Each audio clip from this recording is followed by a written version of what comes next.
Olá a todos, bem-vindos ao 14º Encontro Anual da Volkin Investimentos. Neste ano, pela primeira vez, estamos fazendo nosso encontro virtual.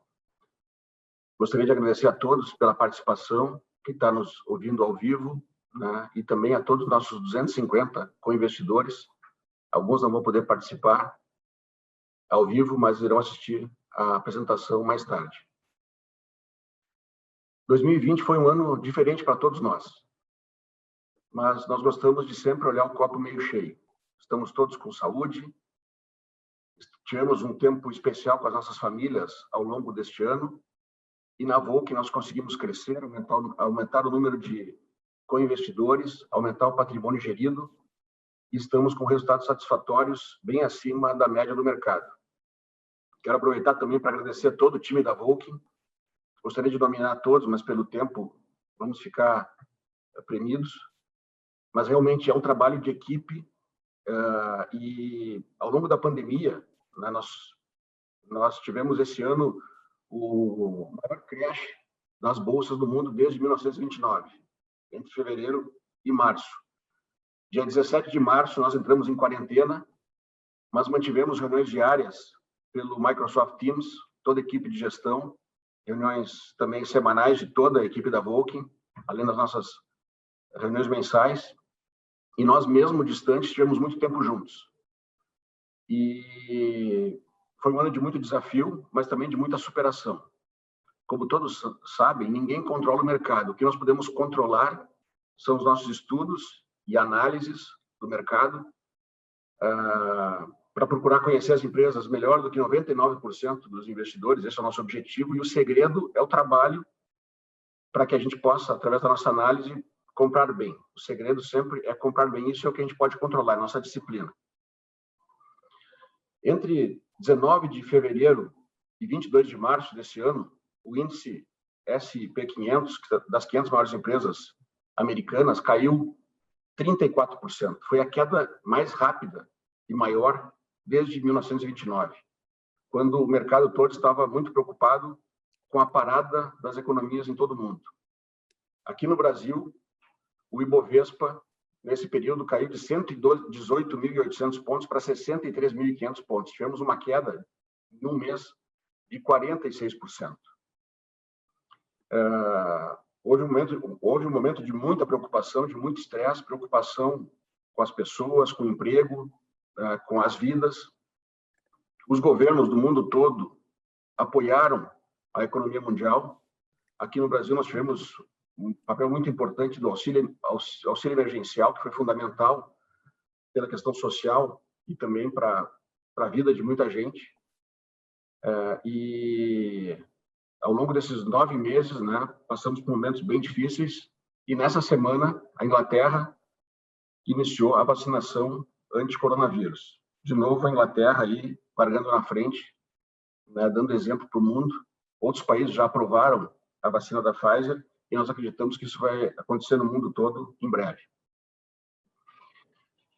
Como resultado desse apoio dos governos à economia, nós tivemos um aumento da dívida PIB no Brasil para perto de 95%, e o momento é de muita responsabilidade fiscal. E isso é o que tem nos preocupado a todos. Bom dia a todos. Eu tenho aqui a tarefa de resumir para vocês aqui em 20 minutos a nossa visão macroeconômica. É sempre bom escutar a opinião política, porque é muito mais complicado a gente fazer uma previsão política do que uma previsão econômica. Mas o Marcel nos deu aqui bastante indicações de como é que está sendo o processo para os próximos meses. Minha conversa com vocês hoje aqui, ela se divide basicamente em 3 pontos. Rápido, eu vou falar sobre como chegamos aqui, né? Eu uso muito o termo stay at home, até para classificar essa parte que os governos forçaram a população a ficar em casa, forçaram as empresas a fechar. Como isso foi de impacto para a economia. Depois eu vou falar, e é o meu foco principal, são os nossos desafios. Nós temos muitos desafios aqui no horizonte para o Brasil, nessa virada de ano, né? O jogo não está ganho, não é simplesmente a proximidade do fim da pandemia, a volta da abertura da economia, que vai nos tornar a vida mais fácil. E depois responder a pergunta que todo mundo quer saber, né? Nós vamos crescer realmente em V? o formato de V de uma recuperação muito forte, isso seria possível ou não? Bom, então vamos lá. A primeira parte, como nós chegamos aqui, eu salientando que nunca nós vivemos no mundo uma coordenação macroeconômica tão forte como essa, tá? Eu chamaria até de, primeiro, né, de impacto do PIB, eu chamo de efeito estria, porque nós emagrecemos e agora estamos engordando de novo num movimento muito forte, em um curto espaço de tempo, né, entre o segundo trimestre e o terceiro trimestre. Esse movimento não foi só no Brasil, ele foi em vários países do mundo. Eu destaco aqui, por exemplo, os Estados Unidos. Nós temos o crescimento da economia de 7,7% no terceiro trimestre sobre o segundo trimestre, que tinha caído quase 9%. Esse mesmo gráfico que nós estamos vendo, a gente consegue reproduzir com pequenas diferenças de números para todos os outros países, ou seja, um trimestre de emagrecimento muito forte e um outro trimestre de crescimento muito forte. Deixa eu passar aqui. Por que não está passando o meu slide? Tá, aqui. Seguindo ainda nesse tema, eu fiz uma comparação aqui entre os vários países, né? Que o que interessa para nós não é o terceiro trimestre sobre o segundo, mas o terceiro sobre o terceiro do ano passado, para saber se a gente está retomando a atividade econômica em relação ao que ela era em 2019. E isso aqui caracteriza uma possível sensação em formato da crescimento da economia, em formato de V. E o que a gente olha aqui, duas coisas chamam a atenção. Primeiro, a China, hoje, o terceiro trimestre de 2020, é o único país no mundo com resultado positivo. Tá? Segunda coisa que nos chama a atenção é a performance do Brasil. Nosso PIB do terceiro trimestre, com queda de 3,9%, ele não foi tão ruim quando nós olhamos os outros países do mundo. E, na verdade, dentro dos países emergentes, é um dos melhores resultados. A Rússia se destaca um pouco, né, com uma queda pequena, 2 pontos percentuais, mas o Brasil, com 3,9%, se colocou numa posição de destaque.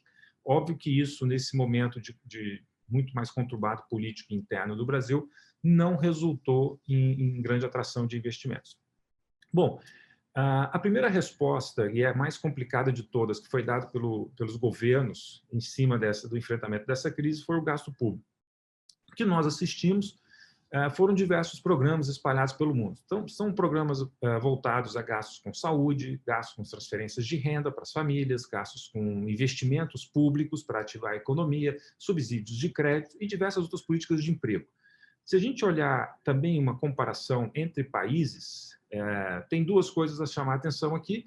Primeiro, todos os países embarcaram um aumento do gasto público. Segundo, a posição do Brasil. O Brasil é um dos países que teve o maior gasto público como resposta à pandemia, ao stay at home, inclusive comparado com outros países desenvolvidos. Aqui eu tenho um número como percentual do PIB. Se a gente olhar Japão e Estados Unidos, obviamente nós estamos falando aqui de trilhões de dólares. É muito dinheiro, e aqui não está computado ainda o pacote fiscal que está em negociação com o Senado americano, que poderia despejar provavelmente algo como mais $1 trilhão na economia. Mas o Brasil se destaca como um dos países que teve uma resposta fiscal muito forte. Tanto é que a gente sentiu muito pouco os efeitos no mercado de trabalho, e eu vou mostrar mais à frente para vocês como a economia, e vocês viram no slide anterior, como a economia brasileira até não teve uma resposta tão ruim como nos demais outros países. Bom, nosso segundo item de resposta são a compra de ativos. O Banco Central americano embarcou na segunda, eu chamaria segunda onda de ampliação do balanço do Fed, né, o balanço do Banco Central, de compra de ativos. A primeira foi na gestão do subprime, da crise subprime, foram 3 trilhões de compra. Né? Aquela teve um efeito substancial, porque nós passamos de 1 para 3, então o total de ativos na mão do Banco Central americano simplesmente foi multiplicado por 3. Dessa vez, acrescentou outros 3 trilhões, né? Passando aí de mais ou menos 4 trilhões de dólares para 7,2, próximo a 7,2, são outros 3, mas já sob uma base mais elevada. Então, hoje o que a gente nota é que teve um aumento apenas, né, de 100%. Mas o que diferencia esses dois movimentos além da magnitude, óbvio, é a velocidade, principalmente a velocidade com que ocorreu. Durante o subprime, os 3 trilhões foram alocados ao longo de mais ou menos 6 7 anos. E agora tudo aconteceu num espaço muito curto de tempo. Então, a mensagem que a gente passa é: o mundo tem muita liquidez de recursos. E isso, de certa forma, é importante entender o impacto que vai causar nas demais economias. E o efeito perverso? Bom, o que fica de herança para nós, e é muito ruim em todos os países, é o gasto público. O que a gente nota aqui nesse mapa, a evolução do gasto público ao longo de 2018 até 2022, os países pintados aqui de vermelho são os países que tiveram uma elevação forte desse gasto da dívida pública, e ela vai ter que ser paga, né, nos próximos anos. Deixa eu só voltar aqui para vocês verem de novo a evolução disso de 2018 a 2022. Enfim, eu encerro essa primeira parte da apresentação, ou seja, como chegamos aqui. Nós chegamos primeiro com muita liquidez de recursos no mundo, dado o gasto feito pelos governos. Segundo, com uma herança de dívida muito elevada que vai ter que ser administrada. Alguns países com um crescimento de dívida maior do que outros. Como é que o Brasil se insere nesse cenário, né? Quais são os principais desafios que nós temos? Bom, eu vou listar aqui alguns. Primeiro deles, o mercado de trabalho. Esse já pega para nós no primeiro trimestre desse ano, com o fim do auxílio emergencial. O segundo é o desafio fiscal, né? Eu mostrei para vocês, o Brasil foi um dos países que teve maior gasto público, então nós vamos ter aqui, inclusive, isso tem um reflexo em dívida, e nós vamos ter esse desafio de fazer a administração dessa dívida, né, que é o terceiro ponto. O quarto, o Marcel já deu uma boa olhada para nós, mas eu quero comentar com vocês que é um desafio político. E, por fim, o do crescimento econômico. Nós temos aí um desequilíbrio muito forte entre oferta e demanda, e isso prejudica muito os preços e a recuperação da atividade econômica. Bom, meu primeiro ponto, a dependência do auxílio emergencial, que é o AE. O governo entrou com um projeto muito importante, foi muito elogiado para o mercado de trabalho de transferência de renda. Ele foi realmente muito bem desenhado, teve algumas fraudes, alguns problemas de transferência de pessoas de CPFs que não deveriam ter recebido, mas o fato é que ele foi muito eficiente para aquilo que se propôs. A fotografia de hoje é que nós temos 29 milhões de domicílios, é quase metade de todos os domicílios do Brasil recebendo esse auxílio emergencial. Vocês devem se assustar, o número realmente é muito grande. Em algumas regiões de renda mais baixa, como o Norte, com 58%, o Nordeste, com 56%, esses resultados são até maiores. Se a gente abre por estado, eu trouxe para vocês aqui os 3 com maior participação de domicílios que recebem esse auxílio emergencial, como o Amapá, o Maranhão e o Pará, e os 2 que recebem menos, que estão aqui no sul do Brasil, né? As partes mais claras mostram exatamente os percentuais menores. Em Santa Catarina, por exemplo, 22% dos domicílios apenas. Tá? Esse primeiro ponto ele é interessante porque, na medida em que essas famílias receberam um auxílio, e muitas delas nem tinham renda antes, elas simplesmente pararam de procurar trabalho. Elas não estão ocupadas e pararam de procurar trabalho. Esse resultado desse movimento dessas famílias é o que nós chamamos de fora da força de trabalho. Então, entre o primeiro trimestre de 2020 e o terceiro trimestre de 2020, nós tivemos 11 milhões de pessoas que simplesmente deixaram de procurar trabalho. Não estão trabalhando, deixaram de procurar. Essa escolha, obviamente, tem a ver com a crise, né, com a pandemia, mas também tem uma relação direta com o auxílio emergencial. E o grande ponto de destaque para os próximos 3 meses é que o auxílio emergencial termina em dezembro. E essas pessoas vão ter que voltar a procurar trabalho. Só que a economia não vai gerar trabalho na velocidade em que elas vão demandar. O que significa dizer? Numa análise histórica, desde que as estatísticas do IBGE são calculadas, lá desde 2012, o máximo que nós conseguimos fazer de um trimestre para outro é gerar 1,5 milhão de ocupações. Nós estamos falando de 11 milhões de pessoas voltando a procurar. Se eu imaginar que essas 11 milhões vão voltar a procurar, eu vou demorar pelo menos 6 trimestres, 1 ano e meio, quase 1 ano e meio, para absorver essas pessoas. Se eu imaginar que só metade volta a procurar, mesmo assim eu vou demorar em torno de 3 trimestres, 2 a 3 trimestres para absorver. Então é natural a gente imaginar que o primeiro trimestre do ano tem queda de renda dessas pessoas afetando o crescimento da economia, num processo até intenso. Segundo, as estatísticas do mercado de trabalho apontando aumento da taxa de desemprego. Bom, esse é o nosso desafio a ser olhado do primeiro trimestre, não vai ter condições de absorver todas essas pessoas. Obviamente, nós vamos sentir algumas regiões mais do que outras, por isso que eu mostrei o mapa para vocês. Santa Catarina e Rio Grande do Sul talvez sinta menos o fim do auxílio emergencial do que regiões do Norte e Nordeste. Meu segundo item é a parte fiscal. Tá? Realmente, o que já vinha ruim, e o que eu chamo de vinha ruim, é porque desde mais ou menos o final de 2011, sobrava no caixa do Tesouro Nacional 200 bilhões de reais. Sobrava. O governo arrecadava mais do que gastava, 200 bi. Aquela data era o momento ideal para se fazer uma reforma tributária, porque sobrava dinheiro, aí tu poderia fazer uma reforma tributária que o governo reduzisse esses 200 para 100. Mas o que foi a escolha? Gastar mais.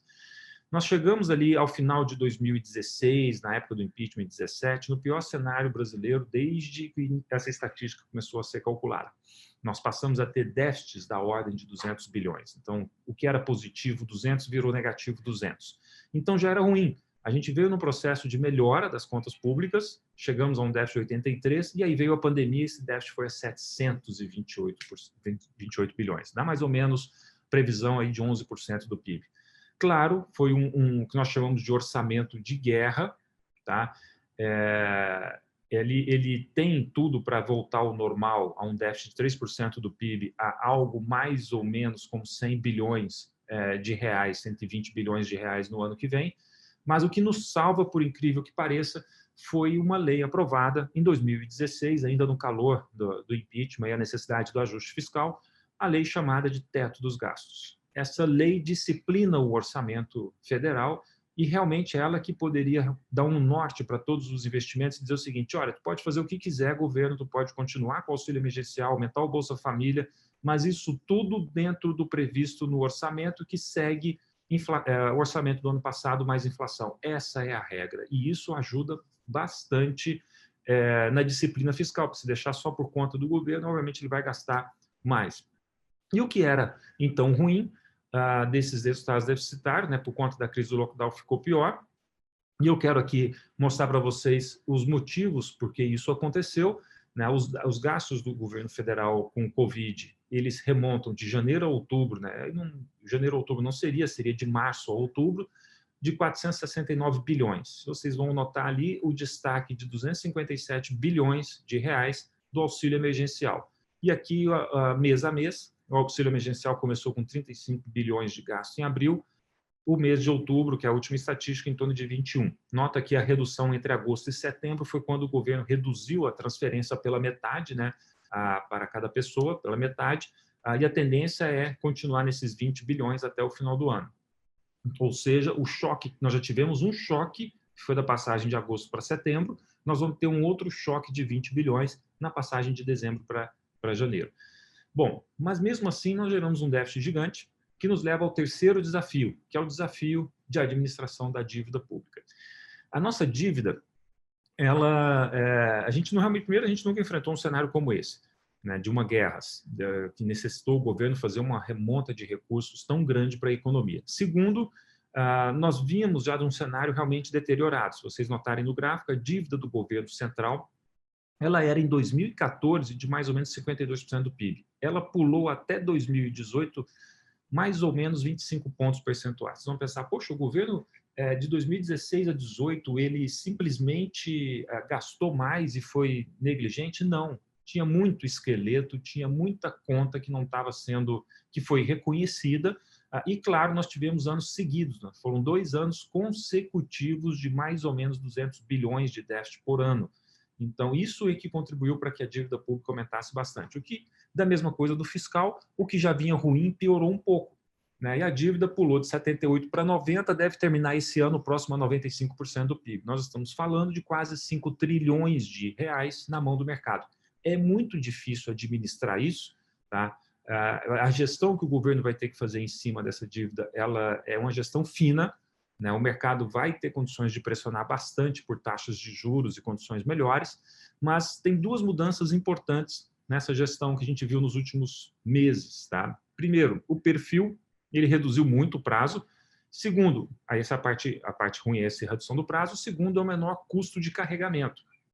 Bom, o Tesouro tem, com vencimento nos próximos 12 meses, 28% dessa dívida. Ou seja, em um ano, nós vamos ter que negociar 1 trilhão e 200 bilhões de reais. Então, essa aqui é a alocação da dívida ao longo de 1 até mais de 5 anos, concentrada principalmente em um ano. Então, esse foi o resultado negativo do enfrentamento da pandemia. Nós aumentamos a dívida, aumentamos o gasto público e ficamos aqui com uma dívida de curto prazo para administrar. Então, se nós tivermos, para ter sucesso na administração dessa dívida, nós precisamos sim de uma estabilidade política. E eu volto ao tema que o Marcel comentou. O que está em andamento? Nós temos aqui no dia 1º de fevereiro a eleição da presidência da Câmara e do Senado. Se a gente tiver um candidato alinhado com o executivo, independente de qual seja, ele pode pautar reformas importantes e destrava a agenda. Boa parte dessas reformas não vai ter efeito econômico, tem muito mais efeito no mercado financeiro do que econômico para o ano de 2021. Tá? Tem muitos projetos na mesa, então é isso que está em andamento. E uma questão de composição. Né? Marcel fez bem uma avaliação política. Eu, nessa opinião minha, né, aí esse processo de negociação do Lira com a esquerda, e ele falando que o Arthur Lira cumpre o que realmente acordou, aí já me preocupa, né? Porque se ele estivesse fazendo um acordo com a esquerda e não cumprisse, eu estaria tranquilo. Mas como ele cumpre, fica complicado. Hoje a divisão é 513 deputados com 30 partidos e 2 grandes blocos. O Arthur Lira está com um bloco com 135 deputados, né? Estão aí os partidos, e existe um segundo bloco com 62 deputados que poderia compor, nós chegaríamos ali próximo a 197, 200, talvez com mais algumas outras negociações, facilmente a 250, ou seja, o governo se desenha, talvez sim, com a possibilidade de fazer essa maioria, ajudaria na aprovação de várias reformas, mas, novamente, não resolveria o problema da economia, desses desafios em 2021. Resolveria mais à frente, ao longo do tempo, tal como foi a questão da reforma da Previdência. E, por fim, nosso último desafio, falta produto. A gente tem restrições, tem desequilíbrio de oferta e demanda, todo mundo que está fazendo reforma percebeu que exatamente está faltando alguns materiais, os produtores de embalagens estão entregando o que podem, né? A indústria que está comprando matéria-prima sentiu falta de determinados produtos, nós estamos com problemas de estoque, não? Tem um indicador da CNI muito interessante, que é esse índice de difusão de 0 a 100, quando ele está positivo, acima de 50, significa que não há problemas de estoque na indústria. Olha que nós estamos com problema desde novembro de 2019 e desde a pandemia, com o fechamento das fábricas, esse problema se acentuou. Quanto tempo demora para a gente voltar ao normal? Provavelmente de 4 a 6 meses. E durante esse período, claro que nós vamos ter pressões inflacionárias. E o que eu chamo a atenção aqui são as diferenças setoriais. Aquele mesmo indicador colocado num termômetro não tem, à exceção da indústria de alimentos, com um indicador um pouquinho acima de 50, que não estaria com estoque nivelado com a demanda, não está nenhuma indústria no Brasil operando com um estoque folgado. Todas estão abaixo de 50, ou seja, todas enfrentam um problema de estoque. Eu destacaria aqui borracha, químicos, farmacêuticos, plástico, papel, papelão, minerais não metálicos e metalurgia, onde se destaca, por exemplo, o aço. Minerais não metálicos são produtos voltados para a construção civil. Então, sim, a falta de estoque pode prejudicar a retomada do crescimento econômico no primeiro trimestre. Esse é um desafio que a gente tem. Alternativas para isso é a importação. A taxa de câmbio mais valorizada pode nos ajudar a não repassar isso para preço. Vou para a minha última parte. Questão responder para vocês se nós temos condições de crescer em V. Tá? Eu começo falando aqui do cenário internacional, que a gente, de certa forma, foi favorecido com, principalmente o agronegócio, com a valorização do preço das commodities. Né? O real pode ser valorizado até próximo a 5 com isso, né? Uma entrada de recurso mais forte. Só que nós temos um mundo em transformação. 2019, o mundo crescia 2,8%. Em 2020, praticamente o mundo inteiro ficou no vermelho. Em 2021, a gente volta ao normal. O mundo volta a ficar verde. Então, a gente tem aqui realmente uma perspectiva positiva de crescimento do mundo em torno de 5 pontos percentuais. Isso pode ajudar facilmente o Brasil, principalmente mantendo o preço das commodities mais elevado. O que seria esse crescimento em V? Eu trouxe para vocês aqui a indústria, comércio e serviço. Claramente, vocês olham que tem uma recuperação em V. É o desenho, né? Eu faço até um V aqui em verde, é uma recuperação em V. Mas note, por exemplo, que tanto a indústria e o comércio já superaram o patamar lá de janeiro de 2019, os serviços ainda não. Mas a superação desse patamar, se vocês olharem bem, o comércio já deu uma arrefecida. Recuperar em V seria a gente continuar nessa mesma trajetória, crescendo forte. Não é o que eu imagino que vai acontecer. Mas a notícia boa é que a gente já se recuperou.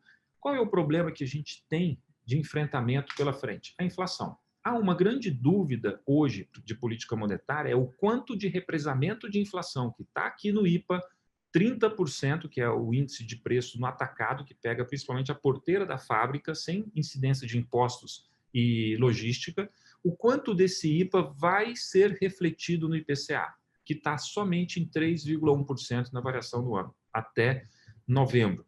O repasse foi muito pequeno, ainda tem repasse para fazer. E se esse represamento vai acontecer ou não, depende de vários fatores. Tá? O Banco Central está trabalhando claramente com uma margem em torno de crescimento inflacionário, acredita que essa pressão ela vai ser dissipada na inflação ao consumidor, vai ser dissipada rapidamente. Eu digo para vocês que dificilmente a gente dissipa essa pressão inflacionária até junho do ano que vem. Ela continua sendo, principalmente porque nós temos abril, maio e junho, meses de inflação muito baixa, né? E o que vai acontecer?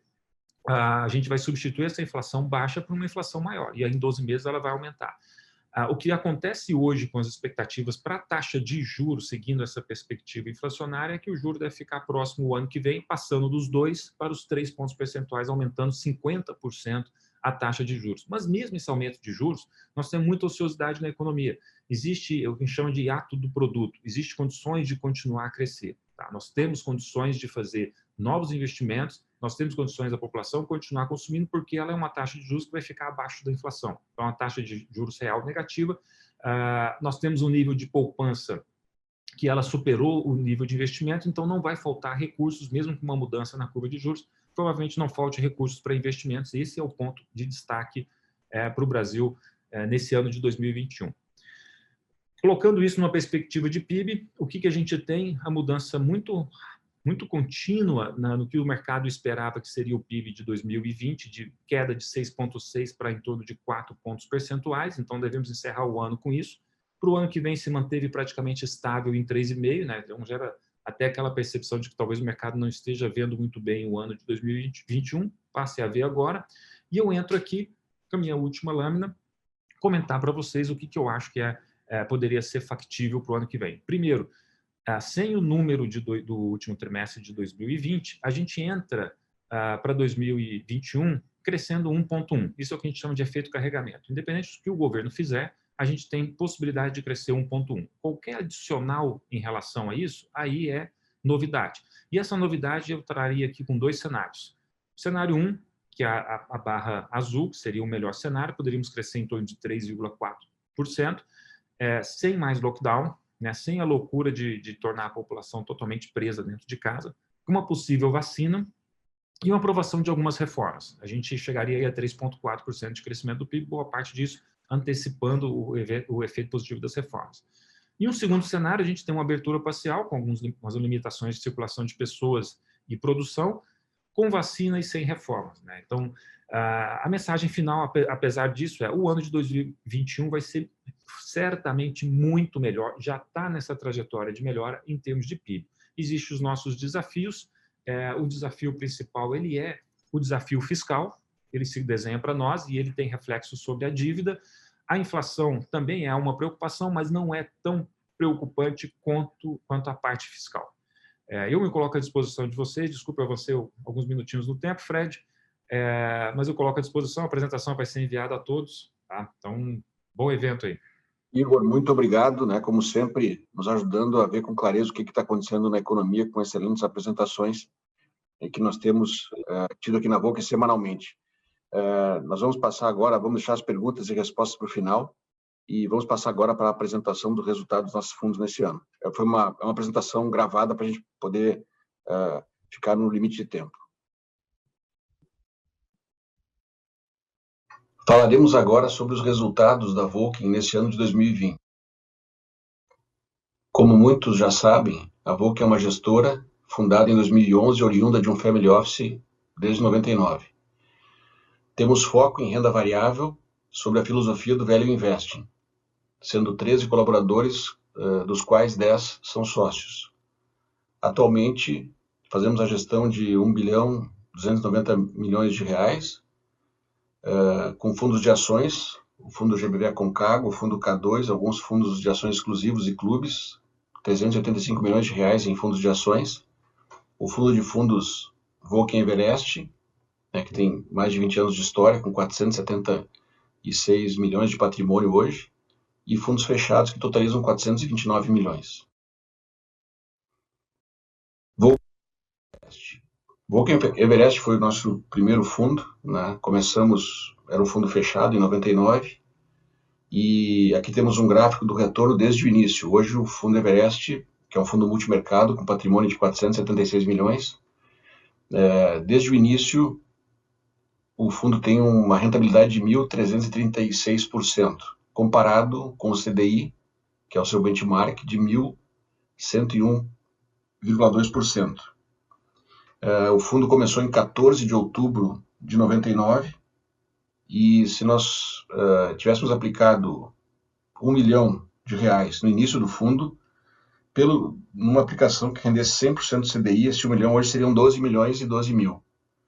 Enquanto que no Everest, esse 1 milhão seria 14 milhões 361 mil ao longo desses 20 anos. Nesse período, o IPCA foi de 430%, que é a inflação do período, e o dólar de 165%. O dólar em 14 de outubro de 99 era R$ 1,96, e hoje nós estamos com o dólar aí na casa de 5,20, com uma valorização bem menor do que a rentabilidade do CDI no período e menor ainda que o do Everest. Nesse ano nós tivemos a maior queda mensal do fundo, em março, quando o fundo caiu 4,61%, e ao longo dos últimos 9 meses nós conseguimos recuperar, né, esse mês de março, aí, que foi o maior crash desde 29, e devemos entregar um resultado superior ao CDI no ano. E de 2015 para cá, nos últimos 6 anos, será o 6º ano seguido acima do CDI. Em 2015, quando o CDI foi 13,23, o Everest rendeu 15,15. Em 2016, quando o CDI foi 14%, o Everest rendeu 16,14. Em 2017, quando o CDI foi 9,95, o Everest rendeu 13,60. Em 2018, quando o CDI foi 6,42, o Everest rendeu 7,54. No ano passado, o CDI foi de 5,95, o Everest foi de 10,33. E nesse ano, até essa semana, o CDI está em 2,62 e o Everest com 2,75 de resultado. O objetivo do Everest é superar o CDI. A composição da carteira do Everest, aqui nós podemos ver como é que está a alocação desse fundo, né? Quando nós olhamos a carteira, nós podemos ver que 48% do patrimônio hoje está em fundos multimercados, 9% em estratégias específicas, 9% em fundos quantitativos, 7% em fundos long bias, 3% em fundos long and short, 4% em fundos de ações, 18% em caixa e 2% em juros reais.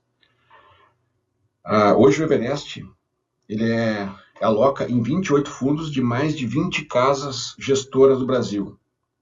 Casas como Verde, SPX, Gávea, Capitalo, Quineia, Ibiúna, Cadima, Vista, JGP, Apex, IP, Pandora, NW3, Vinci, Azequest, Quantitas. Então, o Everest aloca em diferentes casas, diferentes gestores, diferentes equipes. Nós fazemos um acompanhamento de mais de 150 fundos no Brasil, fundos descorrelacionados, para buscar um retorno, uma boa diversificação e buscar um retorno acima do CDI. Passaremos agora a falar do fundo Volkswagen GBV Aconcagua, que é o nosso principal fundo de ações. O fundo Aconcagua está com patrimônio atual de 300 milhões e 800 mil. Nos últimos 5 anos, o retorno anual foi de 36%, comparado a um retorno anual de 22% do Ibovespa. A gente gosta muito de falar que esses últimos anos, né, depois que a gente mudou o processo da Volkswagen, A gente está com esse resultado muito bom. O Ibovespa também foi um período muito bom para o Ibovespa. Mas só lembrando que se nós conseguíssemos 14,8% ao ano, em 5 anos, nós dobraríamos o capital. Né? E o nosso objetivo é dobrar o capital a cada 5 anos. Conseguimos bem mais que isso nesses últimos 5 anos. Temos ótimas perspectivas para frente. Tudo graças, especialmente ao processo que nós desenhamos e às pessoas que nós temos na Vulcam hoje. Né? Porque ninguém faz nada sozinho e é esse time da Vulcam, essa equipe que nós temos junto conosco é que tem entregue esse resultado. Uma equipe qualificada, né? Nós temos 3 gestores aprovados na CVM, nós temos 3 CFAs, outros 2 em formação, temos 2 PhDs, né? Nós temos um processo bem estruturado, com uma boa disciplina. Todas as decisões são colegiadas, decisões de comitê, de 6 pessoas que decidem em conjunto. Isso traz um grande controle de risco, além de nós monitorarmos vários riscos da carteira, porque gerir recursos é gerir riscos. E uma coisa que a gente gosta muito de salientar é que nós estamos com skin in the game, nós estamos com a pele no jogo, né? Os maiores investidores do fundo são sócios da Vulcam, então nós estamos juntos, né, com os nossos clientes investindo. Aqui está o resultado dos últimos 5 anos, de 2016 a 2020. Nós temos na barra em azul o resultado do Ibovespa e em vermelho o resultado do GBV Aconcagua. Em 2016 tivemos 59% contra 39% do Ibovespa, 20 pontos percentuais melhores do que o índice. Em 2017, 55% contra 27%. Nós aqui tivemos 28% de diferença. Em 2018, ano da eleição, quando havia o risco, né, de o resultado da eleição não ser positivo, nós fomos piores que o Ibovespa. Fomos positivos no ano, mas fechamos 11 pontos abaixo do Ibovespa porque estávamos com uma carteira mais defensiva, especialmente depois de 2 anos que tinham sido muito bons em 16 e 17. Em 2019, tivemos resultado de 54% contra 32% do índice, o ano passado, uma diferença aí de 22 pontos percentuais, e nesse ano estamos com 15 pontos de diferença melhores que o Ibovespa. Até dia 8 de dezembro subíamos 13%, quando o índice ainda acumulava queda de 2%. E a gente sabe que não é fácil superar o Ibovespa, apenas 30% dos investidores conseguem superar a média do mercado, porque a média do mercado não tem custo e para operar tem custo. Então isso realmente é fruto de muito trabalho, e também esse resultado positivo que tivemos, nós vamos ver mais na frente, foi fruto de diferentes empresas que nós tivemos na carteira ao longo desses anos. Aqui é importante mostrar também os resultados mensais dos últimos 2 anos, né? Para a gente ver que fevereiro e março desse ano, quando houve o agravamento, né, da crise e houve o crash por conta do coronavírus, quando o Ibovespa chegou a cair 45% no acumulado, né, do melhor momento em fevereiro até o pior momento em março, nós vemos ali que nós conseguimos cair menos que o Ibovespa. Em fevereiro, o Ibovespa caiu menos 8,4% e nós caímos 5,1%. Em março, o Ibovespa caiu 29,9% e nós caímos 14%. Ao longo dos próximos meses, estamos recuperando, né? E para ter essa diferença de 15 pontos percentuais, hoje que estamos melhores do que o Ibovespa. O que a gente sempre fala é que a gente tem que buscar cair menos quando o mercado cai, né, e acompanhar boa parte da alta. Dessa forma, nós teremos ao longo do tempo um resultado melhor que a média do mercado. E nós conseguimos isso basicamente porque quando houve o agravamento da crise, nós nos antecipamos e fizemos caixa. Com esse caixa, nós podemos comprar melhor quando o mercado realizou. Também tínhamos um seguro, que era uma opção de uma put de S&P 500, né, na Bolsa dos Estados Unidos, que a queda nos trouxe um ganho e nos ajudou na performance desse ano. Então, é importante a gente olhar que tivemos momentos bastante difíceis no ano, mas que permanecendo investido, né, estamos terminando o ano de forma positiva e melhores do que o Ibovespa, né? Teria sido alguém poderia ter sido muito machucado se tivesse saído em março do mercado. Felizmente temos um grupo de investidores que entende que nosso investimento é de longo prazo e tivemos uma boa recuperação ao longo do ano. Aqui está a carteira que nós temos hoje do GBV Aconcagua. Nós temos 42% do patrimônio alocado hoje em large caps, que são empresas que valem mais de 10 bilhões de reais. Vale com 12%, Pão de Açúcar com 11%, Klabin 5%, TIM 5%, Itaú 4% e BR Foods 4%. Temos 44% alocado em empresas com valor de mercado entre 1 e 10 bilhões de reais, que são a Ser Educação com 9%, SLC 9% da nossa carteira, Banrisul 8%, Sanepar 7%, Celesc 5%, Oi 3%, Gereissat 3%. E também temos duas empresas que nós gostamos muito, mas que têm um valor de mercado hoje abaixo de 1 bilhão de reais, embora a gente acredite que essas empresas com o tempo vão continuar se valorizando. Graziotin hoje 7% da carteira e Tecnisa 6%. Falando rapidamente sobre essas empresas, a gente tem muito para falar, porque nós fazemos valuation de todas essas empresas, além de outras tantas, né, mas essas são as escolhidas para compor a carteira, por apresentarem maior upside hoje no mercado. Nós podemos, resumidamente, falar que a Vale é a maior mineradora do mundo, líder em custo de produção, um minério de excelente qualidade, com forte demanda, especialmente na China e Índia. Com alta no preço do minério e mesmo projetando queda no preço até 2023, dos atuais 140 para 70 dólares por tonelada, nós chegamos num target price, um preço justo de 130 para as ações da Vale, um upside de 58% em relação ao preço atual. O Pão de Açúcar, nós vamos falar mais adiante, é o maior varejista de alimentos da América Latina, vem apresentando um forte crescimento de receita nos últimos 10 anos, especialmente no atacarejo, na bandeira açaí, que representa 50% da receita no Brasil hoje. O açaí possui 23% desse segmento de alto crescimento no Brasil. Nós acreditamos também que a separação das duas operações açaí e supermercados e hipermercados, né, que deverá ocorrer no primeiro trimestre do ano que vem, evidenciará a diferença de valor que a empresa tem em relação aos outros concorrentes do setor. E temos um target price de R$ 121, um upside potencial de 69% em relação ao preço atual das ações. A Ser Educacional é uma empresa do setor de educação focada em ensino superior e com presença relevante no norte e nordeste do Brasil. Possui 182 mil alunos matriculados em seus cursos, sendo 51 mil no EAD, segmento que vem, ensino à distância, que vem representando forte crescimento nos últimos anos e ainda mais no meio da pandemia. A empresa tem uma ótima gestão com um controlador que entende muito do negócio e que está alinhado com os acionistas minoritários. Temos um target de R$ 23 para a ação, com upside potencial de 56% em relação ao preço atual de R$ 14,80.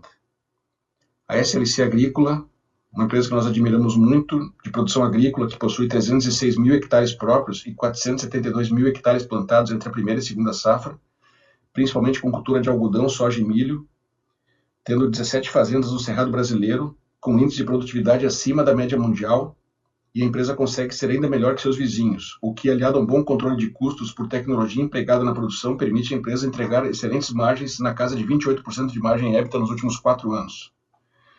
A empresa está crescendo de forma através de arrendamentos, tornando menos intensiva de capital, está em meio a uma operação com a Terra Santa para ampliar sua área plantada em mais de 130 mil hectares. A SLC hoje planta, com essa aquisição, vai plantar 600 mil hectares ou 6 mil quilômetros quadrados, que equivale a 15% do território da Suíça, ou da Dinamarca, ou da Holanda. Temos um target price de R$ 44, um upside potencial de 66% sobre o preço atual da ação. Banrisul é o banco aqui do estado do Rio Grande do Sul, com 4,4 milhões de correntistas, uma boa carteira de crédito. Dos 36 bilhões da carteira de crédito, 46% são originários de crédito consignado e 11% de crédito imobiliário. É uma carteira conservadora com baixo nível de inadimplência e risco. Temos um target de R$ 20, um upside de 46%. A Sanepar é uma empresa de saneamento controlada pelo governo do Paraná e atuando praticamente em todos os municípios daquele estado, com a cobertura da população urbana em água tratada de 100% e 74% na coleta de esgoto. Temos um target de R$ 37, 43% de upside sobre o preço atual. Graziotin, uma empresa aqui do estado, também nos admiramos muito, de Passo Fundo, empresa de vestuário e bazar, focada no sul do Brasil, Rio Grande do Sul, Santa Catarina e Paraná, possui 300 lojas e uma receita projetada de 425 milhões em 2020. É um negócio com baixa concorrência por estar presente em muitas cidades pequenas e financiar seus clientes com cartão próprio, diferencial em muitas cidades. tem uma excelente disciplina de custo e está melhorando sua alocação de capital. As lojas possuem ROIC superior a 20%.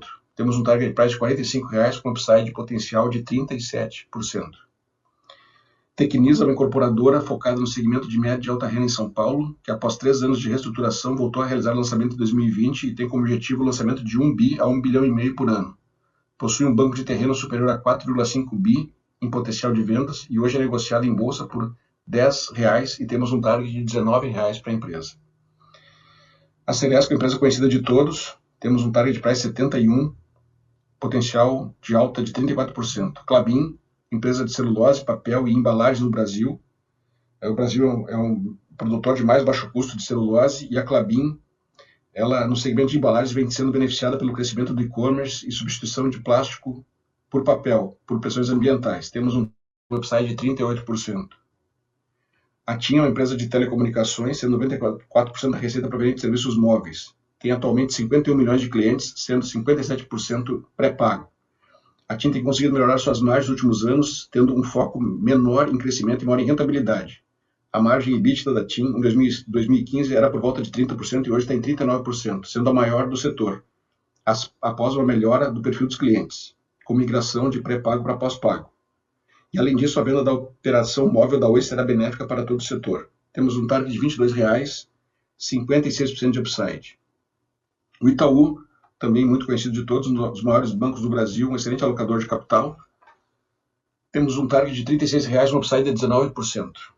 A BRF, produtora de carne de frango, carne de porco e processados, suas proteínas são resilientes em momento de crise, dado o menor preço em relação à carne bovina.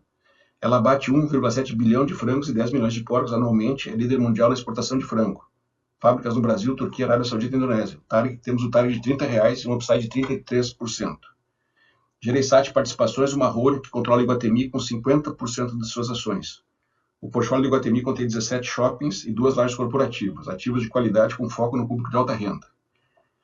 Temos um target de 35,7% e 35% de upside. E a Oi, uma empresa que está em pressão judicial, vem realizando a venda de ativos e, com isso, vai poder focar no crescimento da operação de internet via fibra ótica através de sua rede de mais de 388 mil quilômetros, que corta o Brasil inteiro e garante um baixo custo frente aos concorrentes na implantação de serviço. O target de 13,40, upside de 38,7%.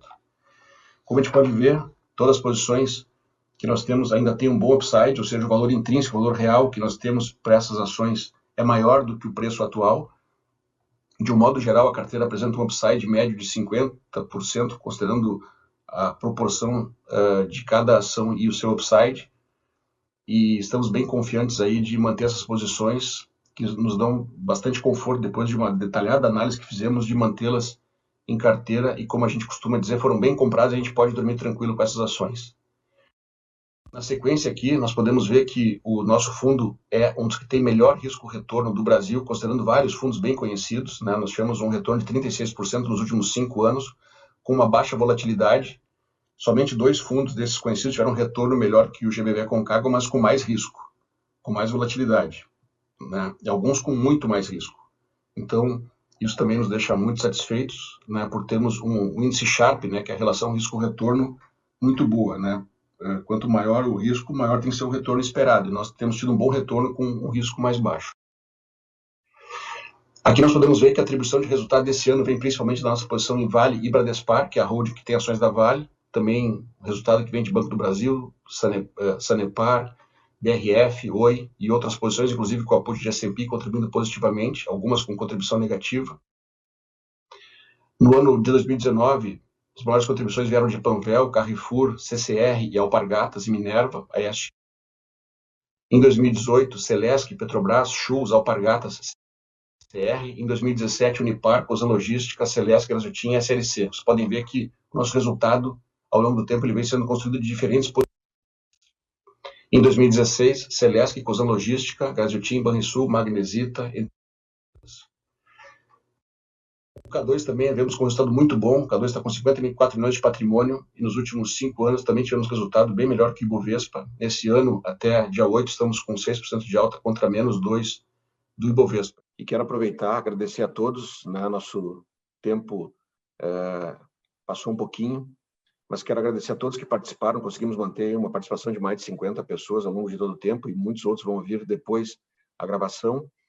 Agradecer por mais esse encontro. Esperamos que o ano que vem possamos ter um encontro presencial, possamos nos ver. Até lá, né? Pedimos que todos continuem se cuidando. Desejamos um ótimo final de ano, um ótimo Natal, Ano Novo, e que possamos continuar entregando bons resultados. Um abraço a todos, muito obrigado e um ótimo dia. Obrigado.